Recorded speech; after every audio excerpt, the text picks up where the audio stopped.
Legend folks, my name is PlasmaRPG. Welcome to First. Basically, a series where I look at the first episode of any anime, normally a new one, and I judge it and I tell you if it's worth watching for the first episode. Because in otaku, I like to follow us.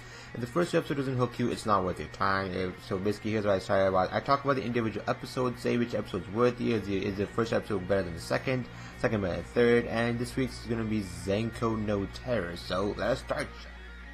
The first two episodes were actually quite entertaining of Zankyou no Terror. Zankyou no Terror reminds me of Death Note. If you know what Death Note is like, it's basically a psychological thriller. It is said to be an 11-episode anime being produced by Funimation and Aniplex, and the opening theme being Trigger and the end theme being Darakoyumi Yo. So basically, the reason I love this anime and also decided to review this anime was just because it reminded me of Death Note, one of my all-time favorite shows, and definitely it does give me that Death Note vibe. So if you've seen Death Note for sure and you loved it, you should definitely just check out this show immediately. You probably aren't watching the show already because like how also like 9 and 12 are basically two children who are basically smart and they're part of an institute, and basically they escaped the institute and went to a plutonium plant to get this bomb that they could use for later to destroy Tokyo. So that's the purpose, and each different episode does show more progression of the characters. Also get to find out about 9 and 12's past. They actually have two names like Hokomo and basically another name. I really can't remember number 12's name very well. I think it was one of them was Hokomo and Kiyomi, I think. They actually had aliases where they could actually like blend in with the real world, and also Lisa being the female who was actually the one caught in there, and also Shibaski reminded me of L. Lalu, the detective L, and also 9 and 12 reminded me of Light Yagami themselves. It just how also like how the animation definitely it just gives me that cold feeling, and also how Lisa also actually bullied at the very first episode, but then like we get to see her as like she progresses, how she deals with all of this, like how mother was worried about her, and like how her father ran away when she was really young, and like overall like the first episode was really like a decent episode. Like it definitely did show you that it did, yes. And if you've seen the first episode, yes, this is a really huge reminder of 9/11 as well, like how they definitely decided to destroy a tower, like how they destroyed a building that was like the World Trade Center also, and like how the second episode they destroyed like another area, and then the third episode like what happens, like also when Shibaski got introduced, the show became way more interesting just because like how 9 and 12 were actually winning, because the police really couldn't do anything because the police are regular people. You need people who are like mad and insane as you, and Shibaski was actually like in the archives. He basically was obsessed police. Basically one of the cases he was obsessed over like basically a suicide, but Shibaski didn't believe that and basically became fully obsessed with the fact that they had to put him to the archives because he couldn't stop doing it. Like,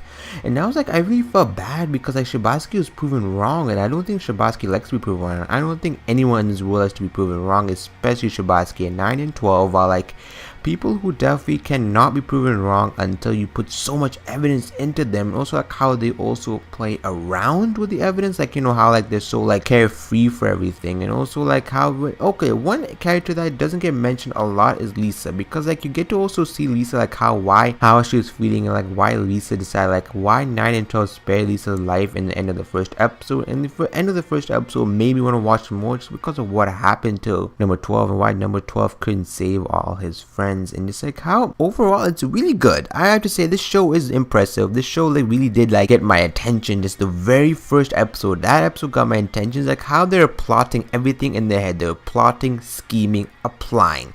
That's 3 words that are definitely in this anime that I just love. Oh my lord. The third episode, like the second episode, like how like they're doing say Urups and everything else, like how they're involving Greek mythology into this show is definitely just fantastic. I cannot get over it. Maybe I sound like I'm fangasming, and the show really isn't like super amazing. It's going to be 11 episodes, so obviously there are going to be a lot of things that are rushed, but then I hope like maybe like we do like a second season, maybe where they get to show more and more, because it's actually seemed quite rushed, and I really don't like the fact that it is rushed. OST is one thing worth mentioning in my opinion, just because of how actually relatable the OST is. The OST is so similar to Death Note that freaking you could put Death Note music and just watch the show and it'll be like, it will blend in quite well. And also the OST for the show isn't officially released, but obviously some people on YouTube are glad enough to help us find the OST, like basically like find out how to get the character's voice and actually do it. And one of the OSTs actually being played, I don't know if this is actually official name, it's a lol, I'm not sure. Actually that would seem like a very reasonable name because of how the playful the characters are, how they're joking around. And also one thing that the boys want to do that I want to mention, they want utter destruction. They want to destroy Tokyo, and definitely like there's a difference between this show and Death Note.